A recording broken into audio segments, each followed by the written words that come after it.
नमस्कार विद्यार्थी मित्रांनो, मी आहे चेतन राठोड आणि स्वागत करतोय आपला द प्रियांसी आयांसी अकॅडमी युट्यूब चॅनलवर।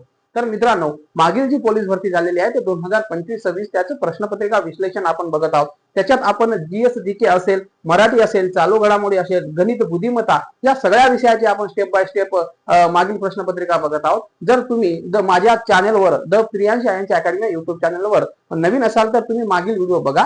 आपण टॉप क्वालिटी कंटेंट देण्याचा प्रयत्न केलेला आहोत। आपलं म्हणजे जे आपण प्रश्न घेत आहोत चारही पर्यायाचे योग्य प्रकारे विश्लेषण घेण्याचा प्रयत्न करत आहोत, चारही पर्यायाचं आपण वर्गीकरण करत आहोत। अशाच प्रकारे आपण पुढे पण करत राहू। जर तुम्ही चॅनलवर नवीन असाल तर तुम्ही द प्रियांसी आयांसी अकॅडमी युट्यूब चॅनलला जाऊन लाईक शेअर सबस्क्राईब करा, मागील व्हिडिओ बघा आणि मित्रांना शेअर करायला विसरू नका। जास्तीत जास्त लाईक करत चला। तर चला आजचा आपण पहिला प्रश्न बघूयात। पहिला प्रश्न कशावर आहे तर पहिला प्रश्न हा गणितावर आहे आणि बरेच वेळेस असा प्रश्न विचारला जातो। मग हा प्रश्न इथून पुढे तुम्हाला एकदम इझी जाईल, म्हणजे इथून पुढे तुम्हाला सोपा जाईल का, कारण की मी तुम्हाला एक ट्रिक सांगणार आहे जे की एवढा तुम्हाला करायची गरज नाही। तर आपल्याला हे किती दिलेलं आहे इथं 2/3 प्लस 5/4 प्लस 7/8 10 पर्यंत दिलेला असला तरी आपल्याला सोडवायला अवघड जाणार नाही का, कारण की जेव्हा असे प्रश्न दिले जातात हे वेळखाऊ असतात। आपल्याला आता काय करावं लागेल, आता आपल्याला फक्त एवढंच दिलेलं असेल 2/3 प्लस 5/4 तर आपण काय करतो, आपण क्रॉस व्हेरिफिकेशन करतो, म्हणजे आपण काय करतो गुणाकार करतो आणि हे 4 गुणिला 2 5 गुणिला अशा करत बसतो। पण जर आपली संख्या मोठी असेल, आता आपल्याला इथे 3 स्टेप मध्ये दिलेला आहे, कधी कधी 4 स्टेप मध्ये दिलेला असतो। जेव्हा आपल्याला 4 स्टेप मध्ये दिला जाईल तेव्हा आपण त्याच्यावर पण बघू, पण आता आपल्याला 3 स्टेप वर दिलेलं आहे। मग 3 स्टेप वर बघत असताना आपल्याला काय करायचं आहे नेमकं, चला बघूया। तर आपल्याला पहिलं लिहून घेऊन घ्यायचं आहे 2/3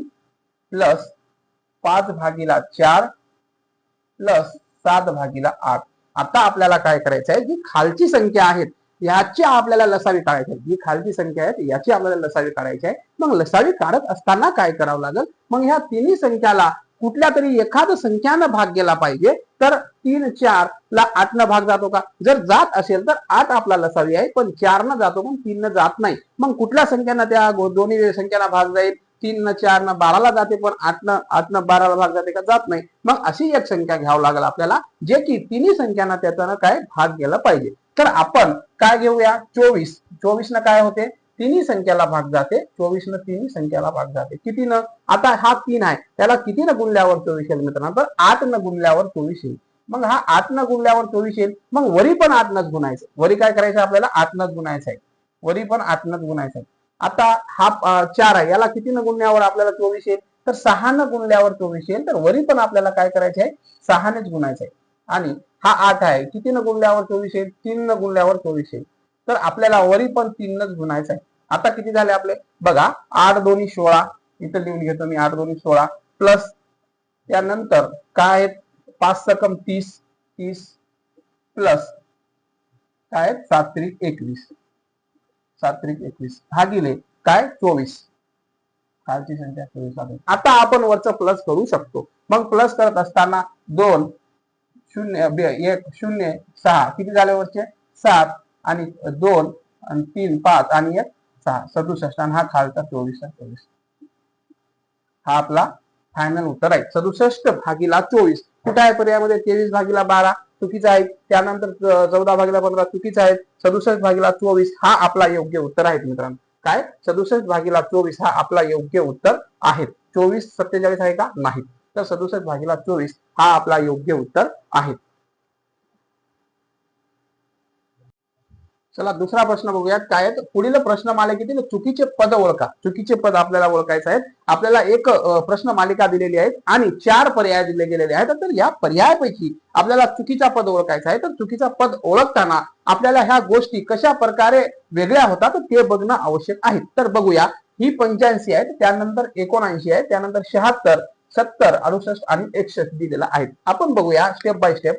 85 तर याच्यात काय आपल्याला डिफरंट वाटते की ही संख्या कमी होत आहे का, बघा इथं काय आहे 85 79 कमी होत आहे, संख्या काय चढत्या क्रमांकावरून म्हणजे खालच्या क्रमांकावर येत आहेत, उतरत्या क्रमांकावर येत आहेत। मग हे बघत असताना आपल्याला काय करायचं आहे, याच्यात काय केल्यानंतर एवढी संख्या येईल, तर मित्रांनो बघा हे 85 आहे, याच्यातून 6 आपण मायनस केल्यावर किती येईल, 6 मायनस केल्यावर किती येईल 79 येईल, ठीक आहे। मग इथं आता बघा, इथं 6 मायनस केलं, इथं पण 6 मायनस करायला पाहिजे, पाहिजे की नाही? पण इथं 6 मायनस आपल्याला दिसत नाही, का नाही दिसत ते बघूया. तर इथं किती मायनस आहे? इथं 79 मधून 3 गेल्यावर 76 उरते. बघा, 79 मधून 3 गेल्यावर 76 उरते. आता इथं बघूया, इथं किती आहे? 76. इथं 70 आहे. मग इथं याच्यातून 6 गेल्यानंतर काय उरते मित्रांनो? 70 उरते. हो, पण ही शृंखला जी आहे ती शृंखला कशी चालू झालेली आहे?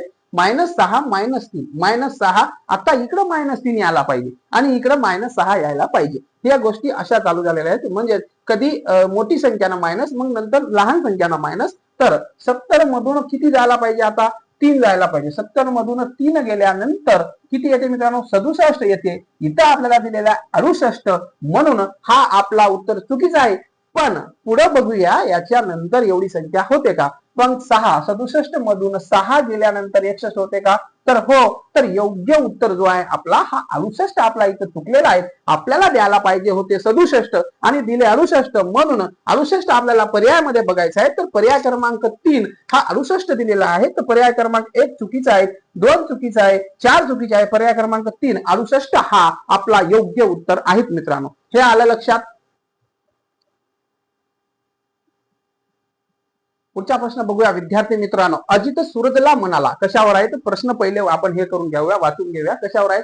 तर हा नातेसंबंध याच्यावर आहेत प्रश्न. नातेसंबंधावर बरेच प्रश्न मुलाला अवघड जातात. तर हे आजचं तुम्ही ही माझी जी हे लेक्चर बघितलं तर तुम्हाला हा प्रश्न अवघड जाणार नाही. इथून पुढे जेव्हा प्रश्न येईल तेव्हा पण तुम्ही या ट्रिक्सने सोडवू शकता. तर बघूया, अजित सूरजला म्हणाला, तुझे बाबा माझ्या बाबांच्या, काय म्हणाला अजित? अजित सूरजला म्हणाला, काय म्हणतो अजित? अजित हा सूरजला म्हणाला, तुझे बाबा माझ्या बाबांच्या एकुलत्या एक बहिणीचे पती आहेत. तर अजित हा सूरजचा कोण? अजित हा सूरजचा कोण? तर आपण पर्यायाकडे येऊया. तर बहिणीचे म्हणले आहेत, तर आते भाऊ आहे का, मावस भाऊ आहे का, चुलत भाऊ आहे का, की मामे भाऊ आहे का? जर आपण थोडासा लक्ष दिलो तर मावस भाऊ तर आपला कटच होईल, कारण की हा बाबा काय म्हणतोय? माझ्या बाबा तुझ्या बाबाच्या बहिणीच्या म्हणते. तर तरी आपण पहिले बघून घेऊया, नंतर ते पर्यायामध्ये आपण कट करूया. चला, तर काय? अजित सूरजला म्हणाला, हा आहे अजित, हा अजित आणि हा आहे सूरज. हा आहे सूरज, हा काय आहे? अजित आहे आणि हा सूरज आहे. मी काय करतो? पुरुषासाठी चौकोन घेतो आणि महिलासाठी गोल घेतो. हे तुम्ही लक्षात ठेवा, डब्बा. हा, त्यानंतर तुझे बाबा माझ्या बाबाच्या एकुलत्या एक बहिणीचे. कोणाचे बाबा? अजित सूरजला म्हणतो. अजित सूरजला म्हणतो तुझे बाबा. कोणाचे? सूरजचे बाबा. हे जे सूरजचे वडील आहेत, सूरजचे बाबा. कोणाचे बाबा? सूरजचे बाबा. बाबा कोणाचे? सूरजचे. अजित सूरजला म्हणतो तुझे बाबा माझ्या बाबाच्या. कोणाच्या बाबाच्या? अजितच्या बाबाच्या. माझ्या बाबाच्या. तुझे बाबा माझ्या बाबाच्या बहिणीचे पती आहेत. कोण? ही याची बहीण. सूरजच्या बाबाची ही कोण आहे? ही बहीण आहे. सूरजच्या बाबाची ही बहीण आहे. सूरजच्या बाबाची ही कोण आहे? बहीण आहे. बहीण आहे, ही सूरजच्या बाबाची बहीण आहे. तर तुझे बाबा माझ्या बाबा, तुझे एकुलत्या एक बहिणीचे पती आहेत. मग ही जी बहीण आहेत याचे पती कोण आहेत? हे काय? याचे पती आहेत. हे काय? याचे पती आहे. कोण? सूरजचे बाबा याचे पती आहेत. तर अजित हा सूरजचा कोण? अजित हा सूरजचा कोण हे आपल्याला बघायचं आहे. मग हा जो सूरज आहे ही याची काय झाली? हा बाबा झाला. ही काय झाली? आई झाली. ही काय झाली? आई झाली. मग सूरजची आई आणि हा जो बाबा आहे कोणाचा? अजितचा. हा बाबा सूरजचा कोण झाला? मामा झाला. सर्वच आहे ना? कोण झाला? मामा झाला. सूरजचा हा मामा झाला. मग हा जो अजित आहे, मग हा सूरजचा कोण लागेल? मामे भाऊ. सरळ आहे ना, हा याचा मुलगा आहे. मग हा अजित, सूरजचा अजित कोण लागेल? मामे भाऊ. आपल्याला तेच विचारलं गेलं होतं, अजित हा सूरजचा कोण? हे शेवटी जेव्हा आपण प्रश्न वाचतो मित्रांनो, ते आपल्याला लक्षात ठेवणं गरजेचं आहे. इथंच आपली काय गफलत होते, इथंच आपली चूक होते की कोण कोणाचा काय हे आपल्याला समजत नाही. तर सूरज, आता ह्या स्पष्टीकरणानुसार तुम्हाला सगळ्या गोष्टी समजत. तर हा अजित जो आहे हा सूरजचा कोण आहे? तर हा अजित हा सूरजचा मामाचा मुलगा आहे. कोण आहे? मामे भाऊ आहेत. इथं आते भाऊ चुकीचा आहे. त्यानंतर चुलत भाऊ काही प्रश्नच नाही. मावस भाऊ काही विषय नाही. तर मामे भाऊ हा आपला योग्य उत्तर आहे मित्रांनो. तर अशाच प्रकारे नवनवीन तुम्ही ट्रिक्स बघण्यासाठी द प्रियांसी आयएनसी अकॅडमी युट्यूबला लाईक, शेअर आणि चॅनलला सबस्क्राईब करायला विसरू नका. आणि मित्रांना लाईक करा, मित्रांना शेअर करा, जेणेकरून मित्रांना पण याचा फायदा होतो. बघा मित्रांनो, आपण सगळ्या गोष्टी निःशुल्क देतो, याचा तुम्ही फायदा घेत चला. तुम्हाला आपण टॉप क्वालिटी कंटेंट देण्याचा प्रयत्न करतो. आणि अजून तुम्हाला नवीन काही पाहिजे असेल तर तुम्ही मला कमेंट्स बॉक्समध्ये म्हणजे कमेंट बॉक्समध्ये सांगू शकता की आम्हाला हे पाहिजे, आम्हाला ते पाहिजे, ह्या गोष्टी तुम्ही सांगू शकता.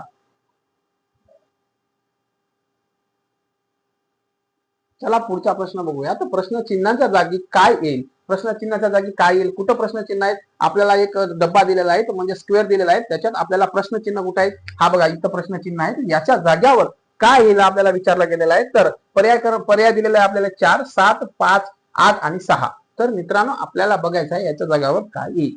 तर हा सेंटर मध्ये आपल्याला दिलेला आहे. मग आपल्याला पण सेंटर मधला एखादी संख्या शोधावं लागेल आणि सेंटर मध्येच आपल्याला काय करायचं आहे? इन्क्लूड करायचं आहे. हा बघा 5 आला कसं, 10 आला कसं, ह्या गोष्टी आपल्याला शोधायच्या आहेत. तर बघूया, जर हा 4 आणि 5 किती होतात? 9 होतात. मग आपल्याला आपण जेव्हा तयारीला लागतो तेव्हा आपल्याला वर्गमूळ एबीसीडी क्रमानुसार काही पहारे या सगळ्या गोष्टी आपल्याला घनमूळ हे पाठ असायला पाहिजे. का? जेणेकरून जेव्हा आपण कॅल्क्युलेशन करू तेव्हा आपला कॅल्क्युलेशन फास्ट होण्यास या सगळ्या बेसिक गोष्टी आपल्याला मदत करत असतात. आपल्याला वर्ग पाठ असायला पाहिजे. आता मी ग्राह्य धरतो की तुम्हाला वर्ग पाठ आहे. तर चला 4 आणि 5 किती होतात? 9 होतात. 4 आणि 5 किती होतात? 9 होतात. मग हा जो 81 आहे हा ओळखीचा वाटतो ना? वाटतो की नाही? का? कारण की 80 एक आहे असं या ओळखीचा नाही, पण हा ओळखीचा वाटतो. का? हा 9चा वर्ग आहे. 9चा वर्ग किती आहे? 81. हा 9चा वर्ग आहे. तो वर्ग इथं आपल्याला दिलेला आहे. म्हणजे 5 आणि 4 ह्याचा 5 आणि 4 प्लस केलेला आहे आणि ह्याचा वर्ग आपल्याला दिलेला आहे. 5 आणि 4 9 आणि 9चा वर्ग 81 आहे. तशा प्रकारे खाली दिलेला आहे का बघू. हा 10 आणि 9 किती होतात? 19 होतात. मग ह्या 19 ला किती? 19 ला 361 चा वर्ग आहे का? तर हो, 19 चा वर्ग किती आहे? 361 वर्ग आहे.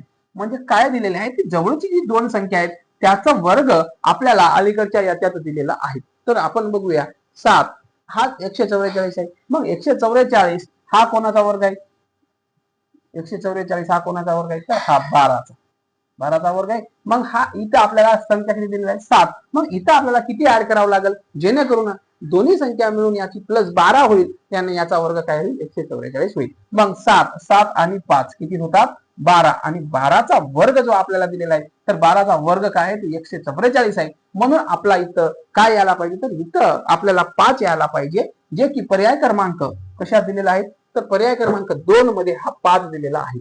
पर्याय क्रमांक 2 मध्ये हा 5 दिलेला आहेत मित्रांनो. म्हणजेच अशा प्रकारे आपल्याला जर फास्ट सोडवायचे असेल, आपली जी संख्या आहे पुढची संख्या ही ओळखीची करून घ्यायची असेल तर आपल्याला काय पाठ करावं लागेल? वर्ग असेल, वर्गमूळ असेल, घन असेल, घनमूळ असेल, एबीसीडी क्रमानुसार असेल, काही पाढे असेल, ह्या सगळ्या गोष्टी आपल्याला स्टेप बाय स्टेप पाठ करावं लागेल. जेव्हा आपण स्पर्धा परीक्षामध्ये नवीन असतो तेव्हा जर आपल्याला स्पर्धा परीक्षामध्ये येऊन 1-2 वर्ष झाले असेल तर ह्या सगळ्या गोष्टी आपल्याला पाठच असेल.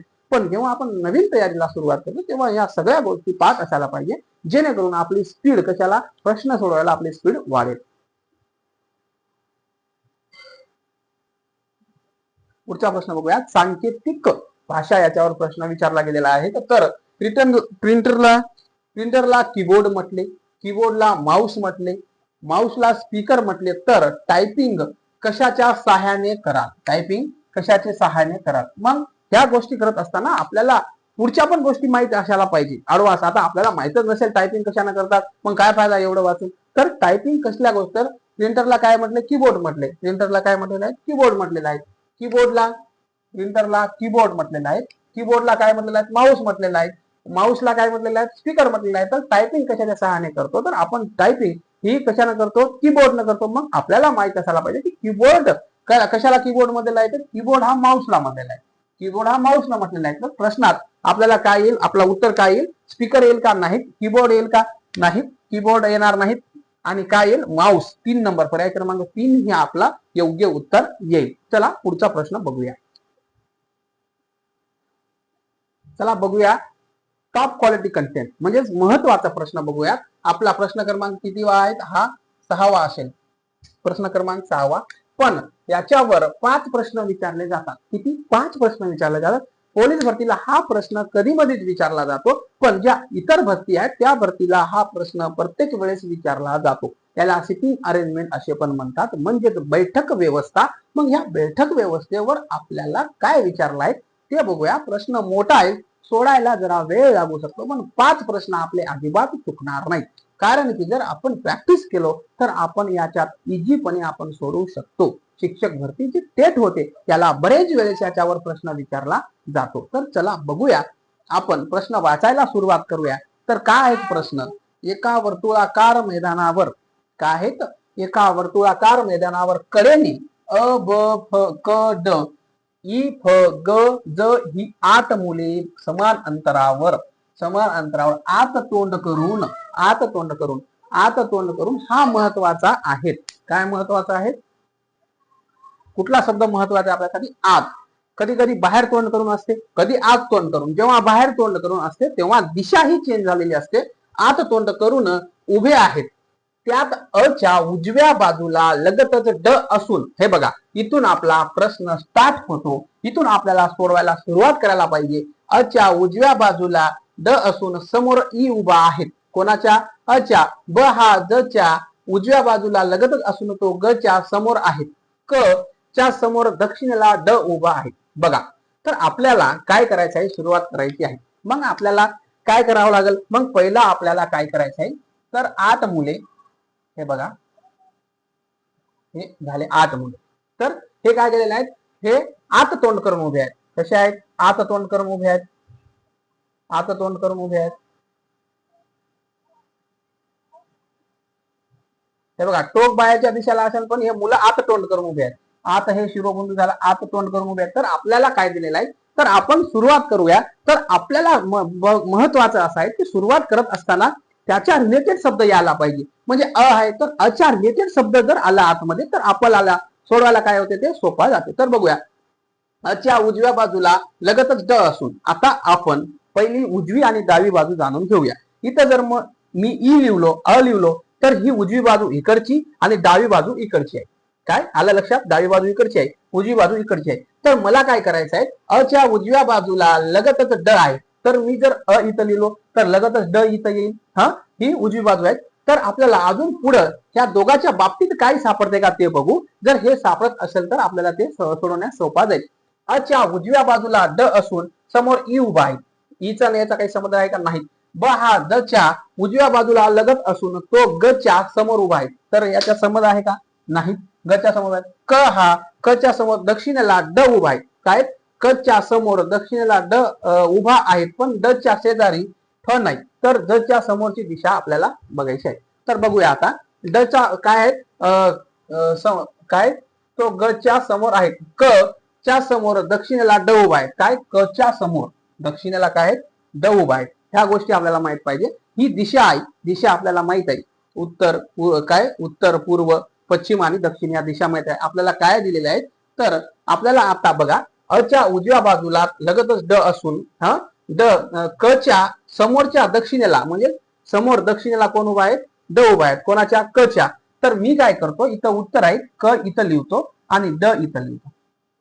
दक्षिणेला आहे ना, आपल्याला प्रश्नात बोललेला आहे की दक्षिणेला आहे. तर आता आपल्याला काय बघायचं आहे? आपल्याला अच्या उजव्या बाजूला लगतच ड आहे. काय? अच्या उजव्या बाजूला लगतच ड आहे. मग मी अ कुठे लिहू? इथं लिहू का? नाही, कारण की ह्या अच्या डाव्या बाजूला होईल. मला अ इथं लिहावं लागल, उजवी बाजू ही असल्यामुळे. अच्या उजव्या बाजूला काय आहे? अच्या उजव्या बाजूला लगेच ड आहे. आता मित्रांनो, आपल्याला काय शोधायचं आहे? या तिन्हीच्या रिलेटेड आपल्याला काय भेटते का ते आपण शोधूया. तर काय? तर इथं बघा, अच्या उजव्या बाजूला ड असून अ आणि ड आपले संपलेले आहेत. क पण आपला गेलाय, क पण आपला गेलाय, अ पण आपला गेलाय, त्यानंतर ड पण आपला गेलाय, असून समोर ई उभा आहे. काय? काय? लगतच ड असून समोर ई उभा आहे. कोणाच्या? कोणाच्या? अच्या. कोणाच्या? अच्या उजव्या बाजूला लगतच ड असून समोर ई उभा आहे. अच्या उजव्या बाजूला ड असून लगतच अच्या समोर, समोर म्हणजे ही समोरची बाजू आहे, टोकाची बाजू ही समोरची आहे, इथं ई उभा आहे. आलं लक्षात? आता ई उभा आहे, समोरची उभा आहे. ब हा ज च्या उजव्या बाजूला लगतच असून, ब हा ज च्या लगतच उजव्या बाजूला आहे. ब जो आहे तो हा लगतच ज च्या उजव्या बाजूला आहे. मग आपण ज ला कुठं कुठं बसवू शकतो? मग आपण ज ला इथं बसवू शकतो आणि ब हा ज च्या उजव्या बाजूला, ब ला आपण इथं बसवू शकतो उजव्या बाजूला म्हटल्यावर. त्यानंतर आपण ज ला इथं बसवू शकतो आणि इथं पण इथं आपण ब ला बसवू शकतो. आपण 8ही जागा आपली काय झाली? कंप्लीट झाली, पण आपल्याला उत्तर आलेला नाही. तर बघूया, हे आपली काय आहेत? पॉसिबिलिटी आहेत, संभाव्यता आहेत. तर क हे काय झालं आपल्याला? ब. तर ब हा च्या उजव्या बाजूला लगतच असून तो ग च्या समोर उभा आहे. कोण? ब हा च्या लगतच उजव्या बाजूला असून तो ग च्या समोर उभा आहे. कोणाच्या? ग च्या समोर उभा आहे मग आपल्याला ग कुठं लिहिता येईल? एक तर ग आपल्याला इथं लिहिता येईल किंवा ग आपल्याला इथं लिहिता येईल. आलं लक्षात? दोन संभाव्यता याच्यात आहेत. तर आपण पुढे जाऊया. ग च्या समोर आहेत. तर दक्षिणेला उभा आहेत पण ड च्या शेजारी फ नाही. हे बघा, हे आपल्यासाठी महत्वाचं आहे. काय? ड च्या शेजारी फ नाहीत म्हणजेच फ इथं येऊ शकत नाही. फ इथं येऊ शकत नाही. फ इथं येऊ शकत नाही. मग फ इथं येऊ शकत नाही. मग फ कुठे येणार? फ कुठे येऊ द्या. आपल्याला काय करायचं आहे, जी आपली ही ज आणि ब आहेत हे योग्यरित्या म्हणजे सरळरित्या इथं बसलेले आहेत. योग्य यांचा योग्य हा स्थान आहे. तर हे इथले ग ज आणि ब आपले कटले. त्यानंतर जो आपण ग होता, ग काय करायचं होतं? ग हा ज च्या उजव्या बाजूला लगत असून तो ग च्या समोर उभा आहे. ब हा ज च्या उजव्या बाजूला, हा बघा ब हा ज च्या लगत उजव्या बाजूला असून ब च्या समोर ग बसलेला आहे. ग बसलेला आहे. एकच राहिला आता काय? फ. ही झाली आपली योग्य प्रकारे मांडणी. याच्यावर आपल्याला 5 प्रश्न सोडवायचा आहे. मी तुम्हाला विश्लेषण करून देताना मला एवढा वेळ लागला, पण तुम्ही जर फास्ट स्पीड मध्ये सोडायचं असेल तर तुम्हाला जास्तीत जास्त प्रॅक्टिस याची करावं लागेल. मी या क्वेश्चनला मी म्हणजे जास्तीत जास्त 1 मिनिटात सोडून तुम्हाला दाखवू शकतो, पण मला विश्लेषण करत असताना या गोष्टीला वेळ जाते. म्हणून हा आपला याच्यावर हा तक्ता बनला तर 5 प्रश्न डोळे झाकपणे आपले 5 प्रश्नाचे 5 गुण आपल्याला इजी मिळू शकतात. तर आता आपल्याला बघायचं आहे. तर जजच्या समोरची दिशा कोणती? काय विचारलंय आपल्याला? जजची समोरची दिशा कोणती? तर हा ज आहे. हा ज आहे. मग समोरची दिशा कुठली? जेव्हा फ बसलेला आहे ही समोरची दिशा आहे. मग फ बसलेला ही समोरची दिशा आहे, पण दिशा कुठली नेमकी हे आपल्याला माहित असायला पाहिजे. आता इथं काय? उत्तर आहे. इथं काय? इथं उत्तर आहे. इथं काय? इथं पूर्व आहे. त्यानंतर इथं काय? इथं दक्षिण आहे. आणि इथं काय? इथं पश्चिम आहे. इथं पश्चिम आहे. ही आपली झाली दिशा. तर आपल्याला आता काय करायचं आहे? ही दिशामध्ये बसलेला आहे. काय? उपदिशामध्ये बसलेला आहे. मग आपल्याला सुरुवात कुठून करावं लागेल? तर इथून आपल्याला सुरुवात करावं लागेल. काय? वानर इकडे आला नाही म्हणजेच वायव्य, ईशान्य, इथं आग्नेय आणि इथं नैऋत्य. तर ज्याच्या समोरची दिशा कुठली? तर ज्याची समोरची दिशा होती काय होती? आग्नेय, सॉरी काय?